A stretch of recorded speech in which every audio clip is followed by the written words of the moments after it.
congreso se ubica en el marco de una semana de 9 días. Estoy hablando de la gran semana suelta de viñetas en Buenos Aires, que comenzó hoy miércoles 23 y concluirá el sábado 2 de octubre. Este congreso, que hemos dado a llamar Viñetas Serias, forme parte de Viñetas Sueltas, no es una cuestión fortuita o un simple juego de palabras. La voluntad fue consolidar un camino ya iniciado en festivales anteriores, por el festival precisamente de Viñetas Sueltas, con la intención de ampliar el público y consolidar la iniciativa. En otras palabras, nos proponemos ir de la historieta a la academia y de la academia a la historieta. Se trata, en definitiva, de crear una instancia de discusión sobre el tema, de modo de romper la brecha existente entre teoría y práctica, intelectuales y profesionales, autores y críticos. La historieta puede ser pensada desde la crítica de arte o la crítica estética y desde la sociología de la cultura o la crítica de medios. Por supuesto, plantear un horizonte de expectativas respecto de los objetos y la función de la crítica supone una revisión de las tradiciones existentes. En efecto, la multiplicación de perspectivas sobre los estudios en, entre comillas, literaturas, ¿no?, de la imagen, obliga a replanteos teóricos, a una reconstrucción explicativa del campo y el establecimiento de relaciones y cruces con otras áreas de trabajo. Se trata de pensar en las variables materiales de difusión de estas imágenes y narrativas, en los modos de su producción y apropiación, en las transformaciones tecnológicas, en la posición de los profesionales, en la de los artistas y, en definitiva, en la articulación de las historietas con las tramas y los contextos. Damos la bienvenida a Marcela.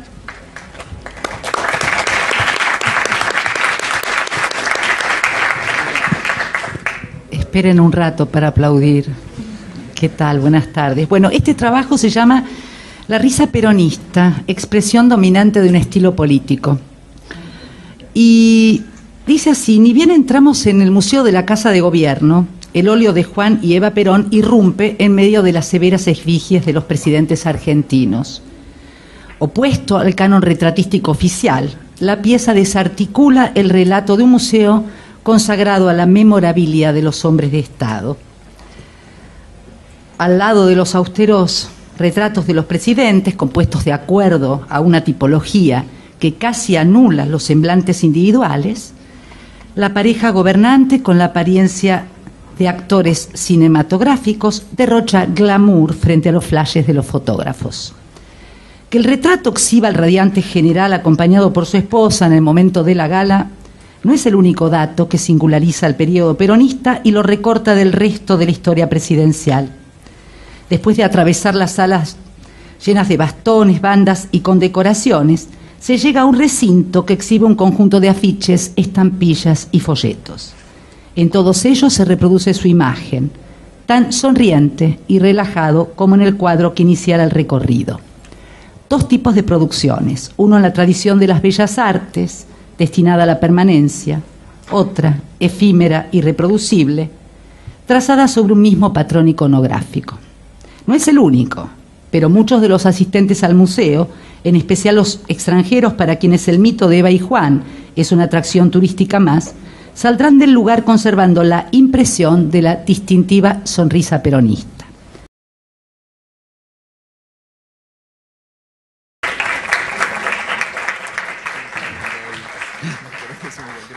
Muchas gracias Laura por esta invitación que nos has hecho, lo mismo a la comisión organizadora de estas jornadas, y por cierto que alguna justificación de nuestra presencia aquí hay que hacer, porque los dos somos modernistas, solemos abandonar el estrado cuando cae la cabeza de Luis XVI, así que parecemos un poquito de Peiré en este contexto, pero de todas maneras hay tres razones por las que estamos acá. La primera es que formamos parte de un equipo de investigación bastante amplio, que hay por lo menos entre 8 y 10 investigadores, que se ocupa de la representación de ciertos traumas históricos, masacres y genocidios, las formas de representación, y de ahí tenemos colegas que se dedican al siglo XX, y de ahí que, como precisamente las viñetas, la historieta, ha tomado este tema de los traumas históricos a veces como motivo central de sus relatos, con algo de eso hemos podido tomar contacto y nos ha interesado profundizar. Por eso mismo es que también queremos pedir, sobre todo yo, que soy el responsable de esto que ha pasado, disculpas a no haber asistido a la mesa de Oesterheld, pero parte de mi caos hizo que no tuviéramos lista la ponencia hasta unos 10 minutos antes de empezar esta sesión. Así que pido realmente disculpas, porque es algo que tendríamos que haber escuchado con muchísima atención, y esperamos leer entonces cuando se publiquen las actas de estas jornadas. La segunda razón es que, como modernistas precisamente, hay dos grandes historiadores que nos enseñaron que no existen los géneros altos y los géneros bajos en la producción estética. Y esos son, por un lado, Avi Warburg, que esto ya lo decía en el año 1914, y el otro es Peter Berg, que, bueno, lo ha explicado y con creces en un bellísimo libro sobre la cultura popular en la época moderna, y en un texto más reciente que se llama Eyewitnessing. Y el tercer motivo por el que estamos acá es porque nosotros ya, a pesar de lo que ha dicho Laura en la presentación hace media hora, nosotros ya es muchísimo lo que estamos aprendiendo de la producción académica en torno a las viñetas y a la historieta. Hola, un poco más distendidos, con café ahora. Ella sola tiene café. Con Juan Sasturain. ¿Querés chocolate? No, chocolate. Con Juan Sasturain. Créanme que es sumamente difícil moderar o coordinar una charla con Juan, porque no sé cómo resumir su currículum, ¿no, Juan? Ya estamos hechos, ¿eh? No, es lindísimo esto, esta reunión acá. Muy bien, González, ¿no? Muy bien, el director de la biblioteca, maestro. Muy bien. Bueno, todo empieza porque a mí me gustaba, yo aspiro, o he querido desde hace bastante tiempo, ser escritor. Y entonces a partir de ahí la realidad lo va acomodando. Pero la vocación real, la vocación primera, además de otras vocaciones menores o paralelas, a mí me gustaría, y trato cuando puedo, en el aeropuerto, pongo escritor. ¿Viste esas cosas de...? Pero bueno, uno hace de todo, y entre tantas cosas he hecho todas estas cosas que decía Laura, como cualquiera de nosotros.